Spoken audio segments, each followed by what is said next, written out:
Alam ng Diyos ang laman ng iyong puso.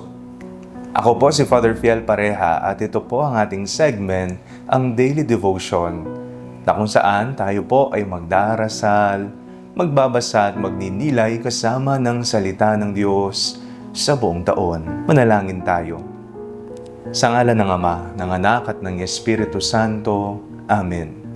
Halina, banal na Espiritu, liwanagan mo ang aming puso at isip, nang maunawaan at may sa buhay namin ang iyong salita. Amen. Our Bible passage for today is from the Gospel of St. Luke chapter 16, verses 9 to 15, and I read it for you.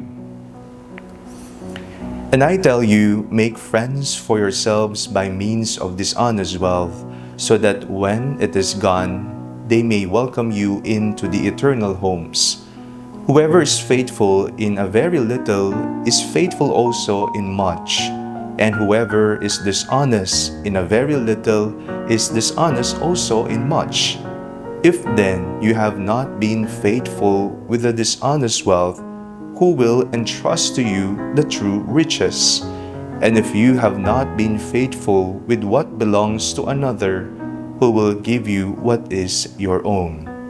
No slave can serve two masters, for a slave will either hate the one and love the other, or be devoted to the one and despise the other.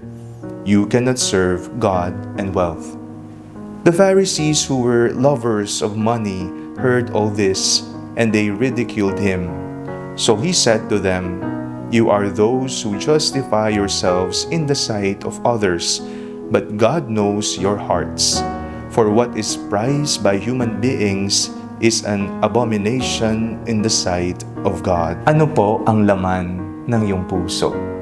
Or, sino ang laman ng iyong puso? Napakahalagang pag-usapan natin kung ano ang nasa puso natin o isinasa puso natin, sapagkat doon makikita natin kung saan natin ginugugol ang ating oras, ang ating lakas, ang ating yaman at iba pa. Nasa puso ng tao makikita kung ano ang kanyang pinapahalagaan sa buhay. Binanggit po sa ating binasang ebanghelyo, "But God knows your heart." Alam ng Diyos ang laman ng ating puso. Maaring magtago tayo, maaring maglihim tayo sa ibang tao, magpanggap tayo kung ano ang ating nararamdaman, pinagdadaanan o pinapahalagaan sa buhay. Ngunit sa Diyos, walang maikukubli sapagkat alam niya mismo kung ano ang laman ng ating puso, sapagkat ang Diyos ang gumawa sa ating puso. Binatikos ni Jesus ang mga Pariseyong minamahal nila ang yaman, minamahal nila ang salapi. Umiikot sa kanilang puso ang pagmamahal sa kanilang salapi. Ang sabi ng Panginoon, alam ng Diyos ang laman ng inyong mga puso. Palagi po nating tingnan kung sino ang naghahari-harian o kung sino na o kung ano na ang nasa puso natin. Kung papaano tayo tumrato sa ibang tao, makisalamuha sa iba. Kung ano ang palagi nating bukang bibig at sinasabi o ipinaglalaban sa ating buhay, kung anong ideolohiya, filosofiya o paniniwala ang ating isinusulong, yan ay nanggagaling lahat sa ating puso. Kung hindi si Jesus ang laman ng ating puso, mag-isip-isip na tayo.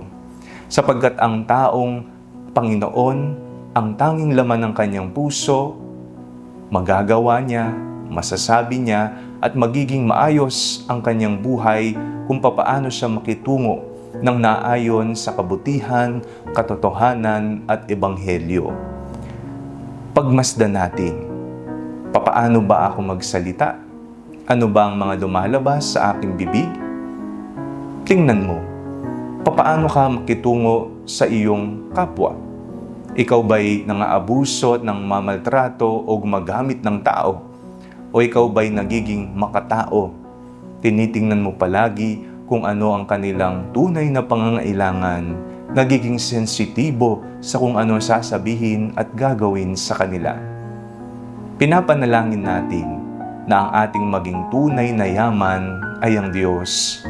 Si Jesus lamang ang mananahan sa ating puso. At alam ng Diyos ang laman ng ating puso.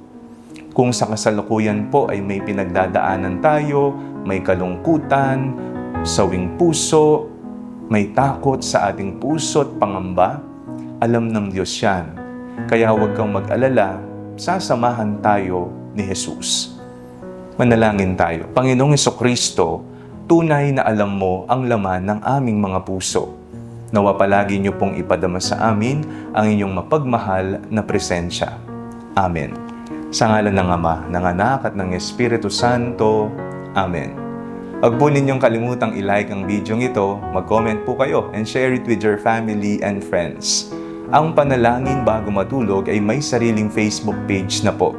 Huwag niyo pong kakalimutang mag-like at mag-follow dito, and do not forget to subscribe to our YouTube channel. I-click niyo lamang po ang link na nasa comment section ng video ito, o kaya naman po, just search Father Fiel Pareha. At kung nais niyo pong maging updated sa ating pagpapahayag, you can join our broadcast channel dito po sa ating Facebook page. God bless you po.